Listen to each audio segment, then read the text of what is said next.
जय जय श्री राधे, जय जय श्री राधे, जय जय श्री राधे। गंगा तरंग रमणीय जटा कलापम, गौरी निरंतर विभूषित वाम भागम, नारायण प्रिय मनंग मदापहारम, वाराणसी पुरपति भजु विश्वनाथम। सतगुरु चरण कमलभ्यो नमः।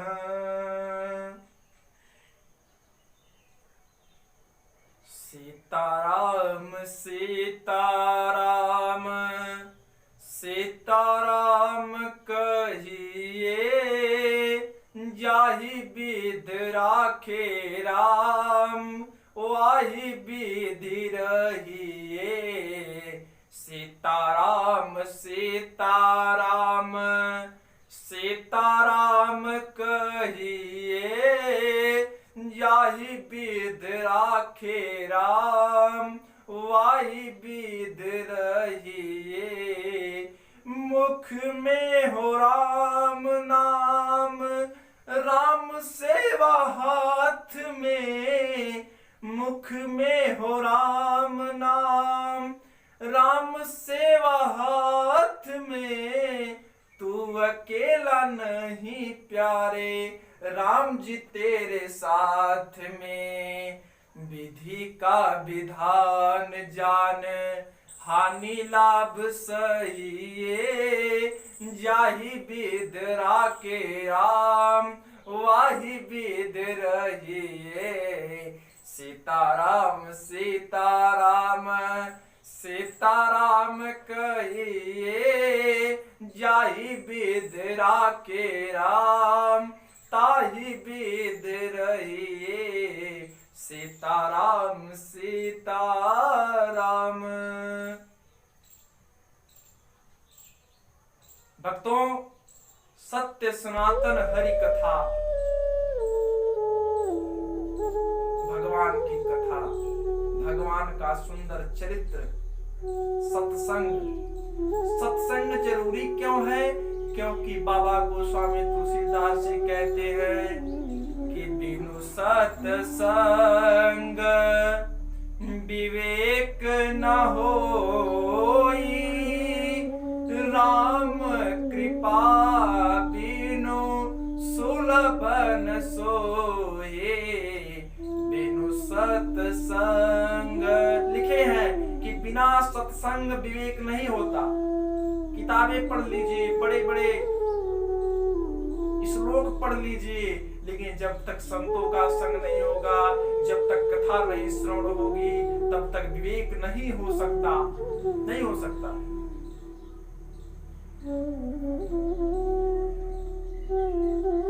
कथा हमें एक प्रेरणा देती है, कथा हमारा मार्गदर्शन करती है, कथा मार्गदर्शन करती है।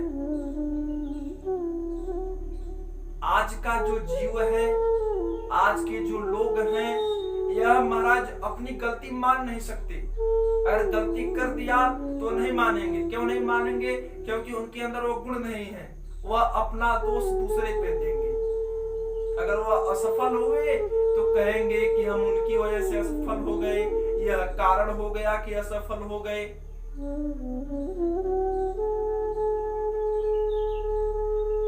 एक बार एक व्यक्ति आया महाराज हमारे पास।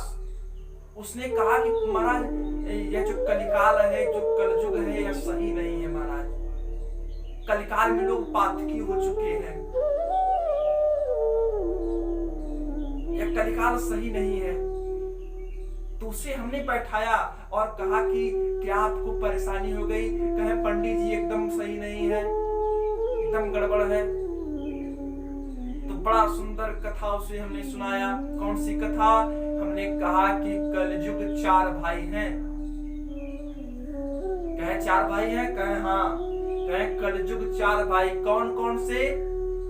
सतयुग, त्रेता, द्वापर और कलयुग, ये 4 भाई हैं। सतयुग चला गया, फिर त्रेता का राज्य आया, त्रेता चला गया, फिर द्वापर आया, द्वापर चला गया, अब यह कलयुग आ गया है महाराज। तो आपको बतावें भक्तों कि जब सतयुग चला गया, त्रेता आया, त्रेता के बाद द्वापर, द्वापर के बाद जब कलयुग का नंबर आने वाला था, तभी सतयुग के मन में यह बात आई कि अब मेरे छोटे भाई का राज्य आने वाला है, छोटे भाई का।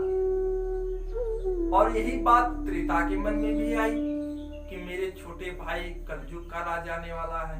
यही बात द्वापर के मन में भी आई।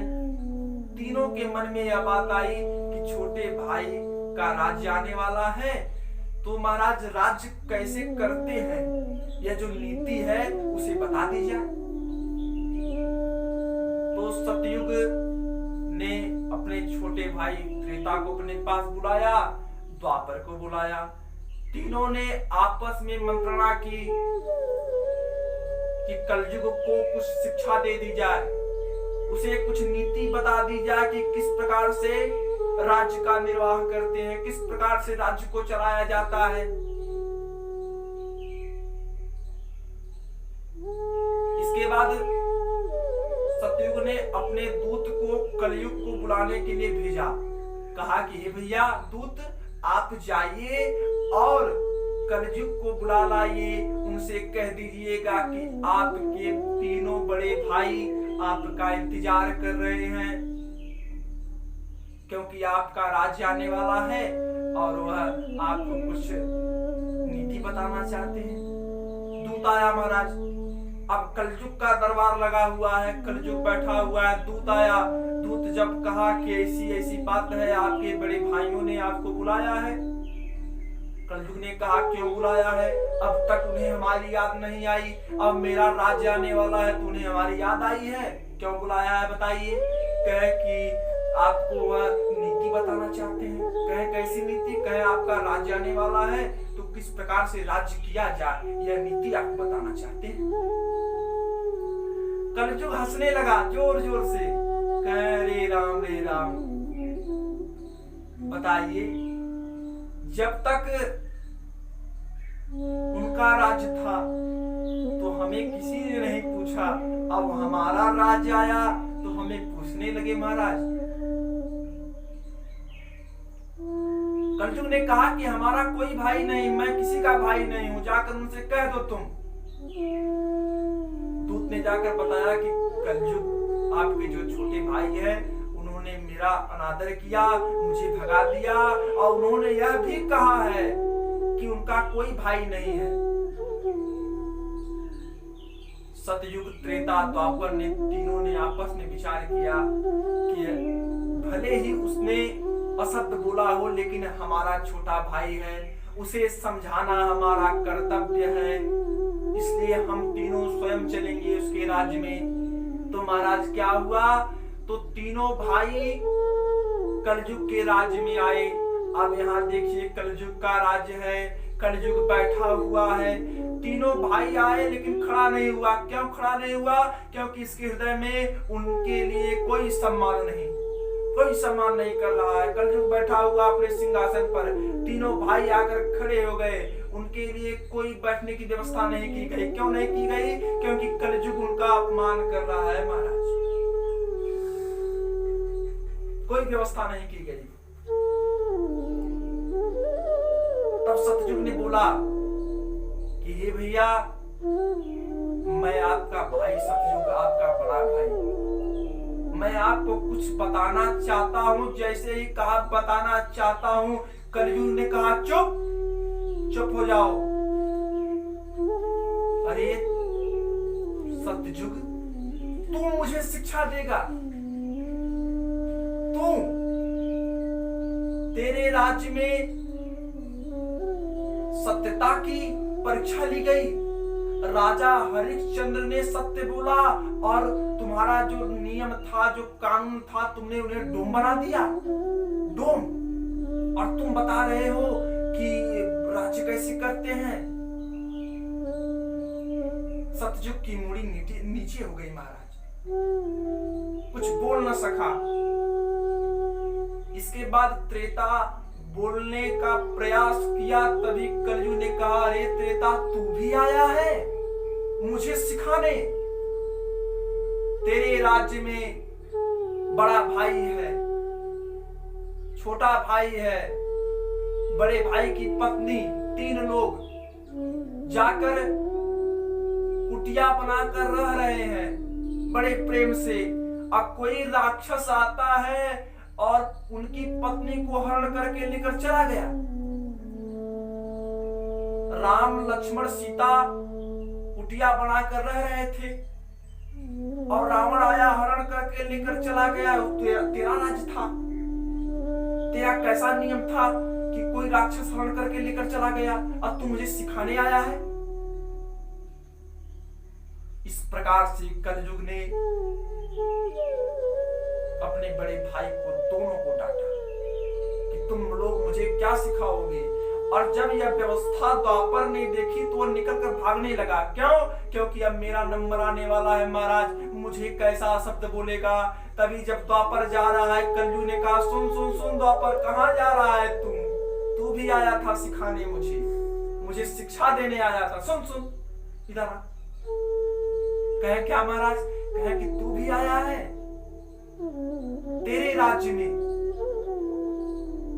कोई ससुर बैठा है, कोई गुरुदेव है, कोई देवर है, कोई पति है, सभी लोग बैठे हुए हैं।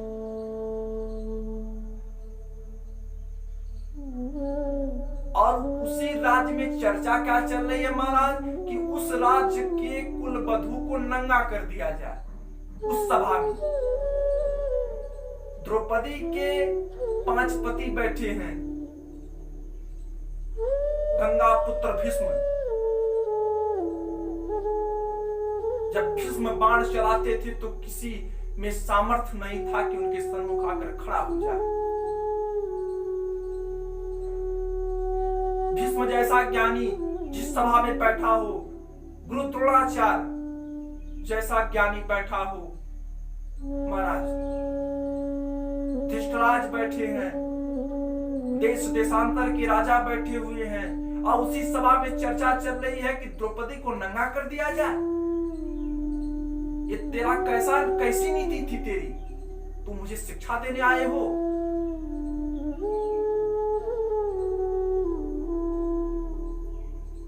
तीनों भाइयों ने हाथ जोड़कर कहा कि हे भैया कलयुग, इतना क्रोध मत करो, हम तो तुम्हें शिक्षा देने आए थे, लेकिन अब तुम बताओ कि तुम कैसे राज करोगे। कलयुग ने कहा पिक्चर बाद में देखना, पहले ट्रेलर देख लो। कहे क्या? कहे सावधान होकर देखो। कलयुग तुरंत एक जंगल में जाकर मृग बन गया, सोने का मृग। और जंगल के बगल में ही एक गांव था, वहां पर एक बुढ़िया रहती थी, उसके 3 पुत्र थे महाराज। तीनों पुत्र एक साथ कमाने के लिए निकले महाराज। जब कमाने के लिए निकले तो जंगल में पहुंचे, और जंगल में पहुंचे तो सोने का मृग मिल गया। अब मृग मिल गया महाराज तो आनंद ही आनंद है। तीनों बड़े प्रसन्न हुए कि अब कमाने की आवश्यकता नहीं है महाराज, अब क्या किया जाएगा, अब इसे लेकर चलेंगे घर, और घर जाकर तीनों भाई राज्य करेंगे एक साथ। तो उसमें जो बड़ा भाई था उसने कहा कि भैया अब तो धन मिल गया, लेकिन भोजन कर लिया जाए, जल पी लिया जाए, तब घर के लिए प्रस्थान किया जाए।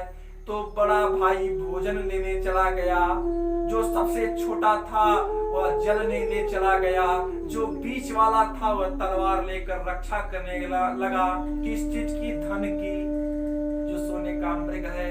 अब अकस्मात तीनों के मन में एक विचार उत्पन्न हुआ। कौन सा विचार? कि हम 3 भाई हैं, अगर धन ले जाएंगे तो 3 हिस्सा लगेगा, अगर अकेले मिल जाता तो मैं अकेले राजा बन जाता महाराज,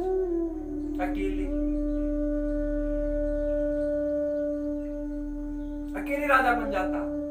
तो तीनों ने क्या किया, बड़े भाई ने भोजन में जहर मिला दिया, छोटे भाई ने पानी में जहर मिला दिया, बीच वाला तलवार लेकर खड़ा है। बड़ा भाई जैसे ही आया, भोजन रखा, मार दिया, गर्दन कट गया महाराज। छोटा भाई जैसे आया, जल रखा, मार दिया, उसका भी गर्दन कट गया। प्रसन्न हुआ, हंसने लगा कि अब यह धन हमारा हो गया। फिर क्या किया, कहा धन तो हमारा हो गया, भोजन पानी ग्रहण कर लिया जाए, इसके बाद लेकर प्रस्थान किया जाए। अब जैसे ही भोजन ग्रहण किया, उसमें जहर था, मर गया महाराज। कलयुग प्रकट हो गया। वहीं पर अपने भाइयों से कहा, देखो यही मेरा राज्य रहेगा। मैंने क्या किया, कोई नीति नहीं हमने लगाई, मैं कुछ नहीं किया। यहाँ पर दिक्कत क्या हुई, कहे परेशानी क्या हुई, कहे दैट इज प्रॉब्लम, कहे प्रॉब्लम इज योर थिंकिंग। आपकी जो सोच थी वही सोच में गड़बड़ी हो गई। कहे परेशानी कहां से हुई, कहे सोच से। इनकी जो धारणा बनी थी, जो सोच थी, सोच गड़बड़ हो गई और नाश हो गए। तो हम अपना दोष दूसरे के सर पे दे देते हैं, दूसरे के ऊपर। जिस दिन अपने आप को हम दोषी मान लेंगे, उस दिन हमारा कल्याण हो जाएगा, उस दिन हम बहुत सही जगह पहुंच जाएंगे, सत्यता का दर्शन उसी दिन हो जाएगा। इस चीज को नोट कर लिया जाए। तो कथा हमें सत्यता का दर्शन कराती है महाराज। सत्य सनातन हरि कथा, जाके घर पे होत, ताके घर सुख संप्रदा, और दुख कबहू ना हो। जिसके घर पे यह कथा होगी, उसके घर पे दुख कोसों दूर रहेगा, उसके घर से अशांति कोसों दूर रहेगी। इसी के साथ मैं अपने वाणी को विराम देते हुए